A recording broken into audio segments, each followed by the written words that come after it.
Hello there. What is your top controversial Star Wars headcanon?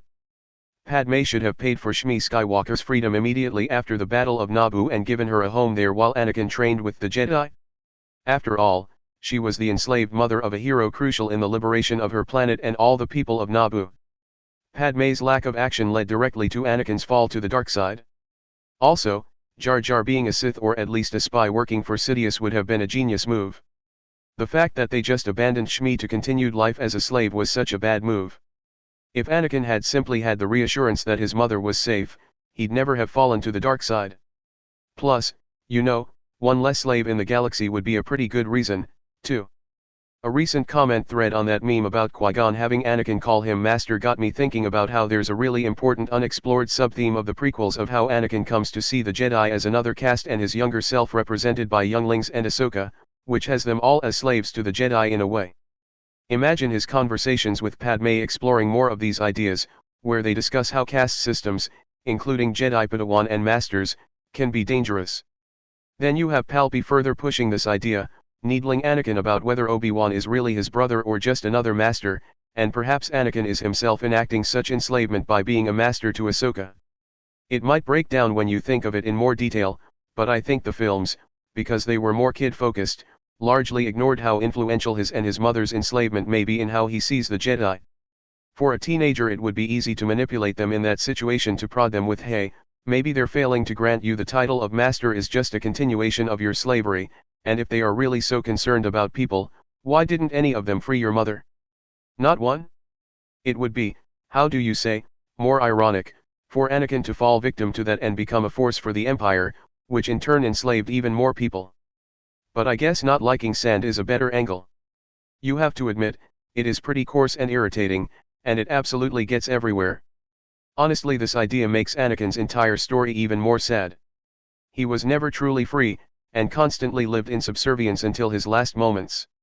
At the time, I thought the lore was that babies were surrendered to the Jedi if their midichlorian count was high enough / showed aptitude with the Force.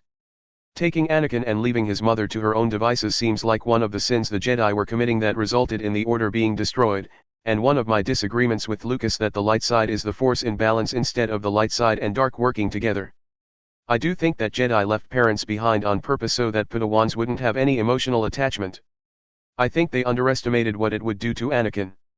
Exactly, and the continuation of the logic means that all of the Jedi who made the decision had also never really known their parents, so to them, how could they understand the attachment they were separating? To me at least it makes them underestimating the damage it would cause Anakin make sense, and also sets up his childish romance with Padme as well. She actually sent someone to find her but Captain Panaka was unable to find Shmi as she'd already been sold to the Lars family. Then Panaka gave up too fast. Padme knew Watto. They went straight to Watto and he told them immediately where Shmi was. Which is a stupid reason to be unable to find her. Just track the people she was sold to. Yep. Agree. That would have been some writing I would have liked, Jar Jar unknowingly feeding information to Palpatine, who's playing it off like they are buddies. After it is figured out where Palpatine gets all of his intel, Jar Jar gets roughed up a bit and hides on a deserted planet because the good guys hate him and he wants to get away from the bad guys. And we never hear from him again, or so we think, but really he learns the Force and starts projecting himself and getting in everyone's mind because he's really Snoke. My R2-D2 theory is that he implanted a virus in the Death Star to make it self-destruct, and activated it at just the right time in order to make Luke look good. Based on verifiable quotes from authoritative sources, it's clear that Lucas respected the work of his franchisees, the EU authors, whether he liked it or not, and he sees Star Wars as a multiverse with at least one legitimate parallel universe. I don't want to argue with this, it's actually a rather exciting notion for me. But can you point me towards some sources so that my heart may be further gladdened? The foreword to Splinter of the Mind's Eye is one easily found. Well, technically Lucas came up with Splinter of the Mind's Eye and the only reason it is not canon is because Star Wars was way more successful than he thought. It is basically George's own EU. Splinter of the Mind's Eye was written by Alan Dean Foster, who ghost wrote the original A New Hope AN novelization based on Lucas' working script.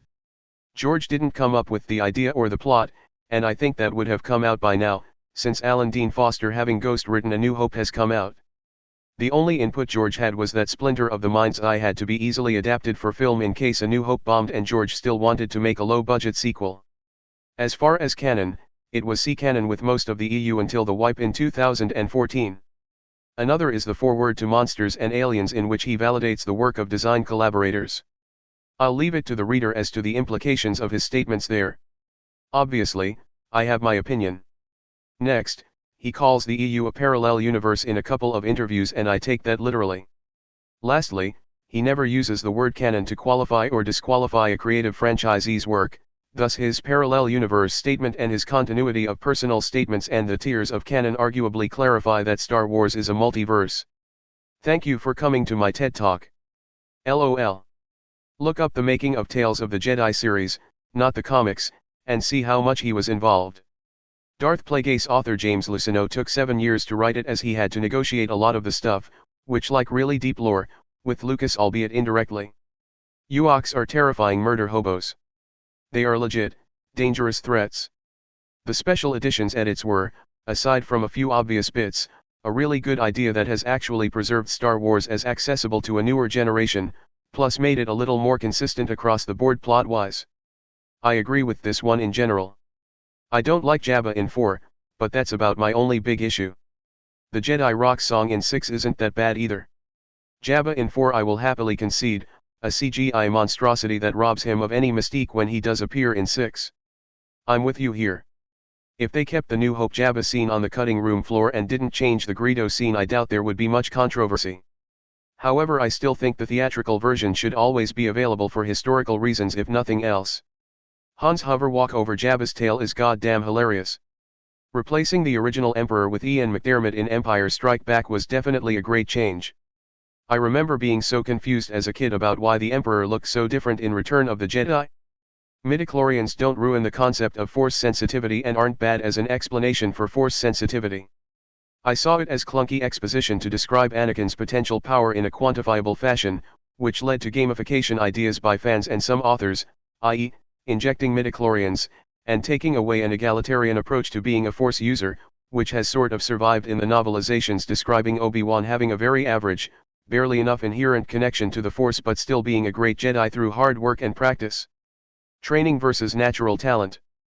Think Goku versus Vegeta. Or Goku versus Frieza. Or Goku and Vegeta versus Frieza. Also, having access to great power without the smarts to use it fully is something to think about. Think Morpheus versus Neo in the first Matrix. I think the midichlorians could have been handled better, because like you said, I like that people like Obi-Wan can become powerful through hard work and training, but with midichlorians as they stand in canon that sort of falls on its face. It would have been better if, say, Anakin was born with an unnaturally high amount of midichlorians, but people like Obi-Wan can sort of increase their midichlorians by training, like exercising a muscle. Magic is just a science we can't explain. That's why I like midichlorians. Midichlorians are your overall potential or talent, if you will. Luke has the most, while Palpatine, having not much less, utilized them all, which made him the most powerful Force user in the known universe. What makes you say Luke had the most midichlorians? Was it spelled out somewhere that I'm forgetting? At least in Legends there were several Force users stronger than Luke, mainly Jorah C'baoth and Kip Duran.